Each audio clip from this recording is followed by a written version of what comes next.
Hi అండి, అందరికీ నమస్తే. Welcome back to Satvika's veg cooking. ఈరోజు నెయ్యి ఎలా ప్రిపేర్ చేయాలో చూపిస్తున్నాను. ఫస్ట్ ఈ విధంగా మీగడ కలెక్ట్ చేసుకోవాలి. మనము పాలు కాచి చల్లారినాక ఫ్రిడ్జ్లో పెట్టుకుంటే మీగడ వస్తుంది. అది డైలీ ఇలా కలెక్ట్ చేసి పెట్టేసుకోండి.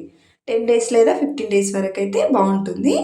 ఇలా కలెక్ట్ చేసిన మీగడ ఒక చిన్న బౌల్లోకి వేసేసుకొని ఇలా విస్కర్తో ఇలా కలుపుతూ ఉంటే వెన్న అనేది సపరేట్ అవుతుంది. ఇప్పుడు ఇంకొంచెం వాటర్ కూడా వేసేసుకొని ఒక 2 మినిట్స్ లేదా 3 మినిట్స్ ఈ విధంగా చేస్తే మనకు వెన్న అనేది ఇలా సపరేట్ అవుతుంది. మీరు మిక్సీలో వేసేసుకున్న చేసుకోవచ్చు. మిక్సీ జార్లో డైరెక్ట్ మీగడ వేసేసుకుంటే ఈ విధంగా వస్తుంది. ఇలా కలుపుతూ ఉంటే జస్ట్ 4 మినిట్స్ లేదా 5 మినిట్స్కి ఈ విధంగా అవుతుంది. ఇలా విస్కర్ అంతా ఇప్పుడు క్లీన్ చేసేసుకొని ఇలా ముద్దలాగా కలెక్ట్ చేసుకోండి మొత్తం వెన్న అనేది. ఈ విధంగా చేశాక ఒక 2 టైమ్స్ వాటర్ పోసి కడిగేసుకోండి. ఇలా కడిగిన దాన్ని ఒక గిన్నెలోకి వేసేసుకొని ఇది స్టవ్ పైన పెట్టేసుకోవాలి. వెన్న మొత్తం బాగా కరగాలి. ఇలా కలుపుతూ ఉంటే మనకి నెయ్యి అనేది వస్తుంటుంది.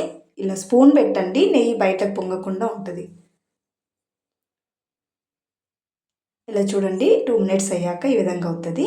ఇప్పుడు దీనిలోకి ఒక 2 ఇలాచీలు, కొంచెం కర్డ్ వేస్తే స్మెల్ చాలా బాగుంటుంది. ఇలా వేసాక స్టవ్ ఆఫ్ చేసేసుకొని ఇలా వడించుకోండి.